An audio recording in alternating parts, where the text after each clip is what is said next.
ปู่เหยอยาเหยอถือเป็นสัญลักษณ์และเป็นจิตวิญญาณที่ขาดบ่ได้ในงานบุญปีใหม่ลาวที่หลวงพระบางพวกเพิ่นบ่ได้เป็นเพียงหุ่นเสิร์ชที่มาสร้างความม่วนซื่นเท่านั้นแต่มีความสำคัญทางด้านประวัติศาสตร์และความเชื่ออย่างลึกซึ้ง 1. ในฐานะบรรพบุรุษของชาวลาวตามตำนานพื้นเมืองปู่เหยอและย่าเหยอพร้อมด้วยสิงแก้วสิงคำผู้เป็นลูกแม่นผู้ที่มีบุญคุณอันใหญ่หลวงเพิ่นได้เสียสละชีวิตเพื่อตัดเครือเขากาดที่ย้อนลงมามืดฟ้าคุ้มดินจนเฮ็ดให้แสงสว่างกลับคืนมาสู่โลกและเฮ็ดให้มนุษย์สามารถดำรงชีวิตอยู่ได้ดังนั้นสาวหลวงพระบางจึงยกย่องเพิ่นเป็นผีเมืองหรือบรรพบุรุษผู้ปกปักรักษาบ้านเมือง 2. การอวยไซให้พรและความเป็นสิริมงคลในบุญปีใหม่การออกมาย่อฟ้อนของปู่เหยอย่าเหยอมีความหมายสำคัญดังนี้การปัดเป่าสิ่งบ่ดีเชื่อกันว่าการฟ้อนของเพิ่นแม่นการไล่สิ่งชั่วร้ายออกจากตัวเมืองการอวยพรเพิ่นจะออกมาอวยพรให้ประชาชนมีความสุขสุขภาพแข็งแรงและอยู่เย็นเป็นสุขความผูกพันประชาชนมักจะนำเอาเส้นขนจากตัวปู่เหยอย่าเหยอที่เฮ็ดด้วยปอมาผูกแขนหรือเก็บไว้เพื่อความเป็นสิริมงคล 3. สัญลักษณ์แห่งความกตัญญูและฮีตคล้องประเพณีการที่ปู่เหยอย่าเหยอไปร่วมทุกพิธีกรรมสำคัญเช่นการแห่วอการไปส่งน้ำพระบางหรือการไปไหว้พระธาตุจอมศรีแม่นการแสดงถึงการเสื่อมต่อระหว่างอดีตและปัจจุบันมันเตือนให้คนหุ่นหลังบ่ลืมหากเหง้าและบุญคุณของบรรพบุรุษ 4. จุดศูนย์รวมแห่งความมวลซื่นในด้านวัฒนธรรมการท่องเที่ยวปู่เหยอย่าเหยอแมนไฮไลท์ที่ดึงดูดทั้งคนท้องถิ่นและคนต่างประเทศเสียงกองเสียงค้องและทาฟ้อนที่เป็นเอกลักษณ์ของเพิ่นเฮ็ดให้บรรยากาศบุญปีใหม่ลาวอยู่หลวงพระบางมีสีสันและมีมนต์ขลังที่บ่คือบ่อนใดในโลก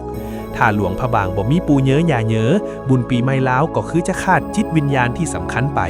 เพิ่นคือตัวแทนของความฮักการเสียสละและความเป็นหนึ่งเดียวกันของสาวหลวงพระบาง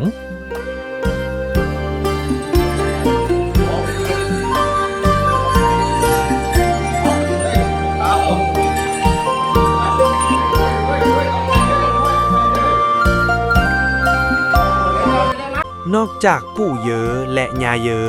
ที่เป็นสัญลักษณ์และเป็นที่รู้จักกันดีในฐานะบรรพบุรุษของชาวหลวงพระบางแล้วยังมีอีกหนึ่งตัวละครสำคัญที่อยู่ในคณะเดียวกันนั่นก็คือสิงแก้วสิงคำหรือบางคนก็เอิ้นรวมๆว่าสิงนี่คือข้อมูลที่น่าสนใจเกี่ยวกับสิงในขบวนแห่ลูกเลี้ยงหรือสัตว์เลี้ยงตามตำนานและความเชื่อสืบต่อกันมา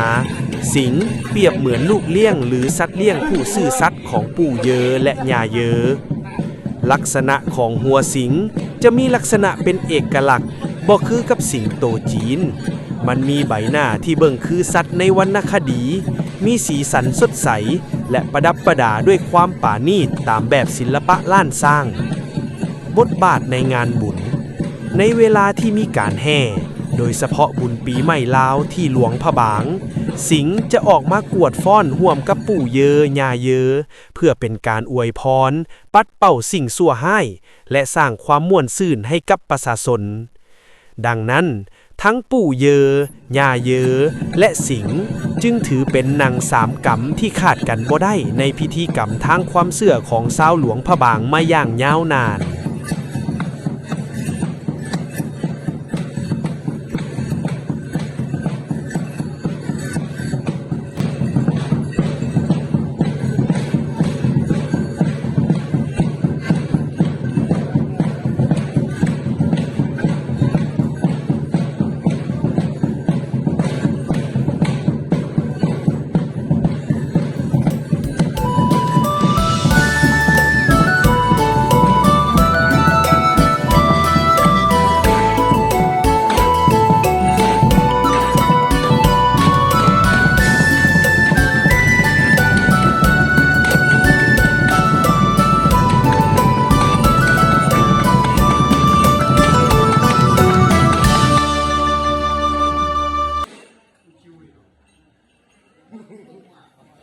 เ